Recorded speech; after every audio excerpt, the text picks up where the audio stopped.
Bonjour à toutes et à tous, j'espère que vous allez bien. Alors aujourd'hui, j'avais envie de vous parler d'une artiste française que j'apprécie beaucoup, j'aime beaucoup ce qu'elle fait, voilà surtout. C'est Mona Bessaha.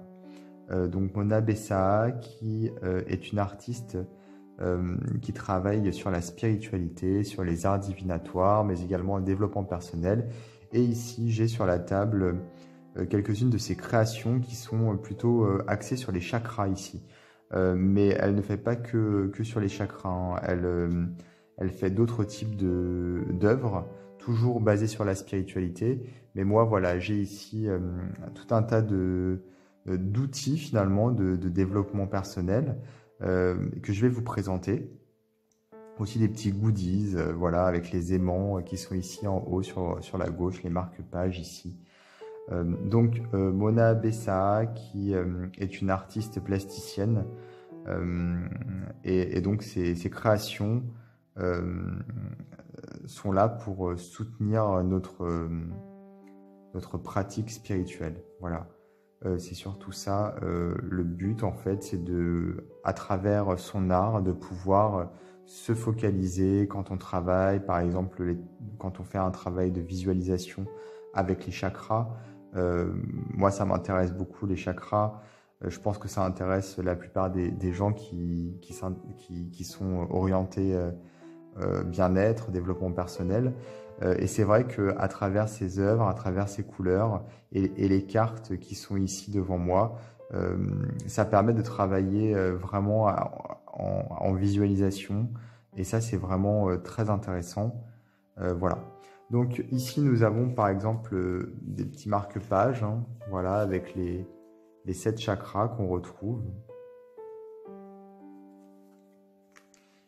Et ici, dans le centre de la table, j'ai des cartes qui permettent justement de travailler sur les chakras. Voilà, les corps subtils du yogi, les 7 chakras principaux. 7 cartes précieuses pour un voyage au cœur de votre corps subtil. 7 chakras, 7 œuvres originales, 7 textes inédits pour vous faire découvrir ce que la culture hindoue, par l'intermédiaire du yoga, peut vous apprendre sur votre être et votre rapport au monde. Utilisez ces cartes comme support de méditation ou comme objet de décoration spirituelle pour vous accompagner vers une meilleure conscience de vous-même. Les illustrations sont donc de Mona Bessaha et les textes d'Hervé Pijotte. Alors, elles sont très belles. Donc, on retrouve forcément tous les chakras, avec tout d'abord le chakra racine, ici en rouge, le chakra sacré. Alors, le chakra racine, qui est vraiment, qui concerne tout ce qui est ancrage. D'ailleurs, je vais vous lire ce qui est écrit à l'arrière, comme ça vous donnera un exemple. Alors, ici, nous avons le nom du chakra, Muladhara Chakra, les fondations racines, savoir ce qui est bon pour soi. Siège de l'énergie primordiale, la Kundalini, ce centre énergétique essentiel, nous interroge sur nos fondamentaux. Situé au niveau du périnée et orienté vers la Terre, il nous permet de garder le contact avec la réalité concrète, celle qui nous enracine, et d'incarner une présence physique à soi et au monde. C'est à partir de ce chakra que commence tout travail d'épanouissement. J'existe et je veux vivre. Tel un éléphant de plomb solide et rassurant, je peux sentir d'instinct ce qui est bon pour moi. Visualisez cette représentation du Muladhara Chakra en récitant mentalement le mantra l'âme pour canaliser son énergie. Et donc pour chaque carte, on a donc l'explication avec le petit mantra, le nom bien entendu. Donc voilà, ici le chakra racine, ici le chakra sacré qui est en bas du ventre.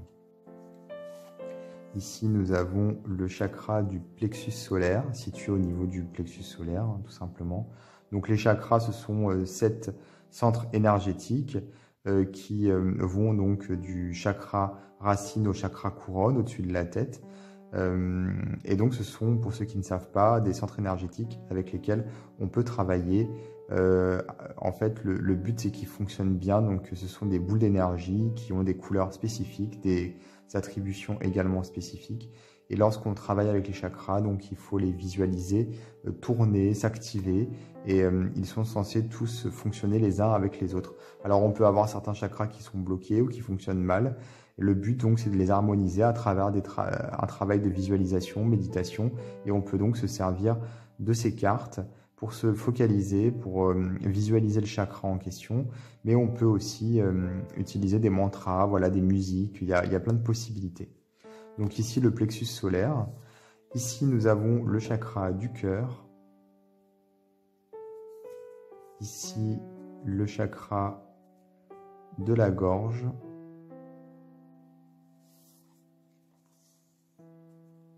Ici, nous avons le chakra du troisième œil.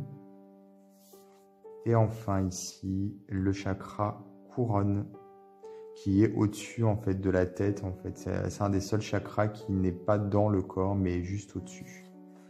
Voilà donc les 7 cartes des 7 chakras.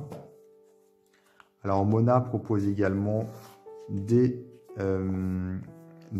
petites cartes, enfin des petites non, des belles cartes postales. Hein. Voilà. Là c'est une carte fleur de vie.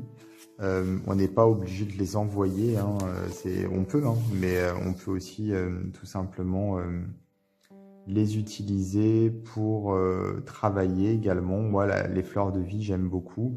Alors, c'est un symbole qui représente quelque part la création, la créativité, l'épanouissement, puisque c'est une fleur de vie.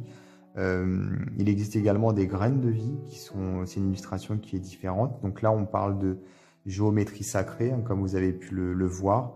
Donc tout de suite, la géométrie sacrée va engendrer quelque chose en nous à travers justement les formes qui quelque part ont une force énergétique. Voilà. D'ailleurs, il est prouvé qu'avec les fréquences, par exemple sur l'eau, on peut créer des formes parfaites géométriquement. Donc les fréquences sonores créent des formes dans l'eau.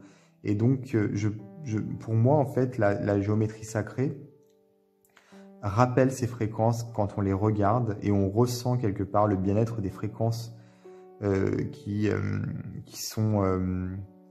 à l'origine auraient pu créer ces formes dans l'eau, quoi, tout simplement. Pour moi, c'est ça, parce que quand je regarde ces formes de géométrie sacrée, je ressens quelque chose de puissant en fonction de la forme qui est sous mes yeux.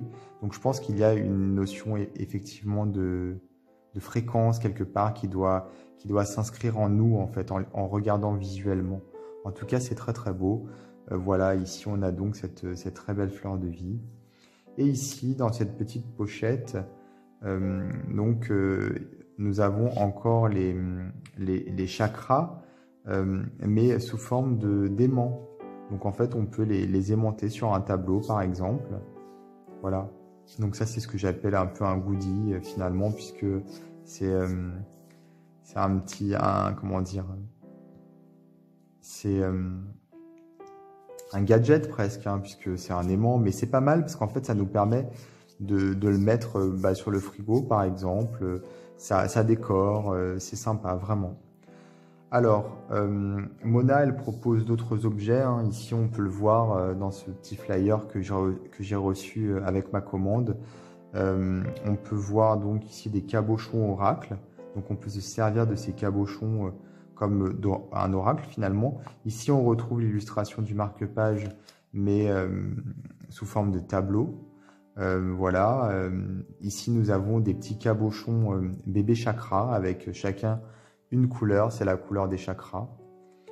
Et elle propose également voilà, des œuvres d'art qui peuvent servir notamment au niveau de la décoration d'un hôtel ou d'un lieu de prière. C'est vraiment très, très sympa. Et elle peut faire des commandes personnalisées à la demande.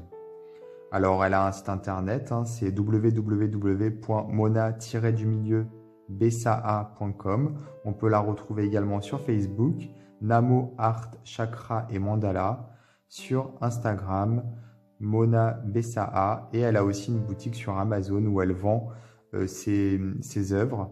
Donc, c'est Mona Bessa. Moi, je vais vous mettre tout ça dans les détails de la vidéo, c'est-à-dire dans le descriptif.